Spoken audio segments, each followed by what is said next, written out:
Hey, what's up? You said this is one of your busiest weeks. Yes. Can you walk us through your week?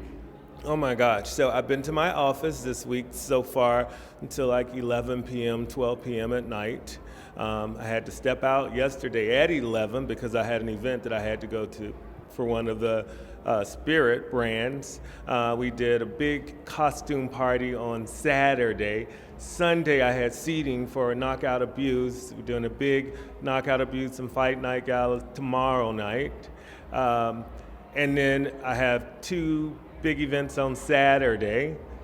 Sunday, we're doing a brunch. And it goes on and on and on. And I have clients that I haven't gotten back to that I need to talk to. So Forbes says that event organizing is like the number 4 most stressful business in the world. How do you cope?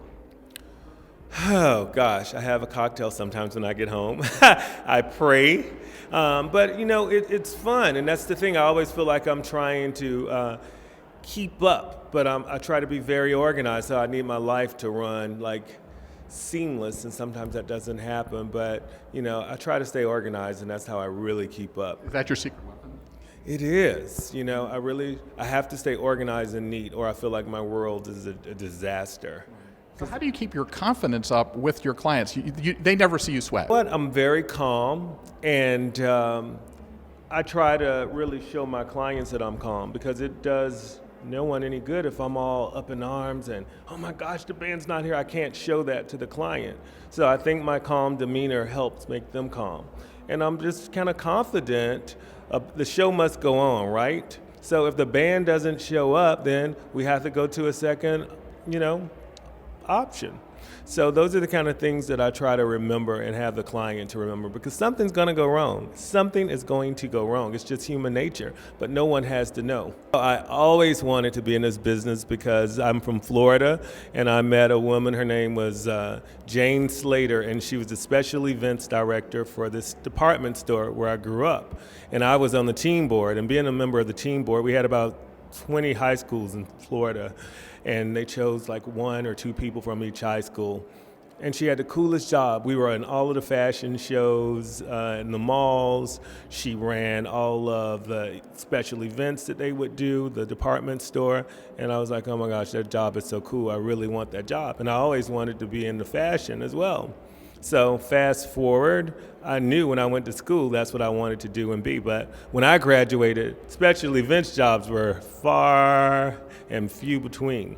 So I started off as a buyer. I had worked at Bloomingdale's and JCPenney and Hex, and I did that for about 3.5 years. And then I accepted a job at PBS planning their meetings throughout the U.S. So I always knew I wanted to be a special events coordinator and director, and it was just very hard to get into. So it was like, how do I parlay myself into this? So I was a junior in high school, 17. Were you running events in high school? Oh yeah, I was running events, oh my gosh. I remember my 16th birthday party, and the colors were like purple and gray and lavender. My friends thought I was crazy and weird. I was like, this is it. I told my parents. It was at my family's home.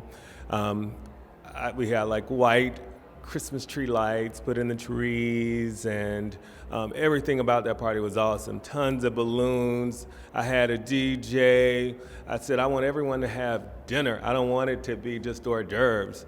We served a buffet dinner, and I was very specific about the things that I wanted. In fact, when I go home today, I can still look at that book. I made sure I had a book afterwards, and I was just very... You look at your 16th birthday party book? Yeah. So what did it feel like at the end of that 16th birthday? I mean, what was the feeling? What was the emotion of it? It was fun. I wanted to talk about it all the next day. I couldn't wait to go to school on Monday so everyone could talk about it. I could hear all the things they had to say about it, Was it the best party that anyone's ever been to? Oh, yeah. Everyone. They loved that party. And later on, I became senior class president. So I was always doing parties. I loved going to weddings, which was very odd for a teenage boy to want to go to weddings. But I thought they were fun and interesting, and then I would critique them in the car on the way to the reception. And then I just started like helping people and giving people advice about it. So I've always wanted to do it. Then when I went away to college, I was on, the executive council, and I did all kinds of things there.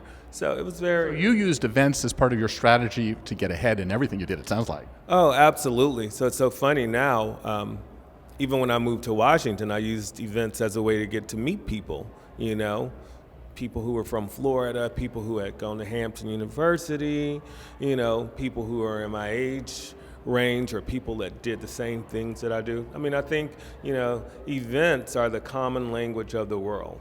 We're all drawn to events, whether it's a wedding, unfortunately, or funeral. We're drawn to events that, people could be drawn in, or they can be completely drawn away. I always like to think about, if I'm a guest, it's, I think Maya Angelou, she said it best, it's not what you serve them or what they ate or how you look, it's how you made them feel. So I always tell people, if they're very knowledgeable of, their event, what's the purpose, what are you trying to do, who do you want to see, what are you trying to serve? I try to think of all of those things, and I think people like people who are knowledgeable. And they want to go in, they want to walk into David's event, and they don't want to have to think, welcome, the restroom is here, we have food, we have beverage, if you need a seat, those kind of things. And I think those are the things that make events run smooth. I don't care about how many people come, because I know I can throw a big party. I care about the quality of the event. I care about the experience, and I care about how the people felt. Well, you know what? I've become a great listener, and I listen. I really, really listen. Because that's one of the main things I love about my job, is I get to meet so many people, and I get to listen and hear their ideas, and I get to bring them to life. So when you're telling me your story of, how you've been in this business and you've had this magazine and you've worked here, I'm listening and I'm gaining all of this knowledge, and I'm just thinking. I'm just thinking of how can we bring that to life, Is that a pictorial of David's first editorial job to now? Do we collect old magazines and send them out in an invitation? I'm thinking of all of these kind of things.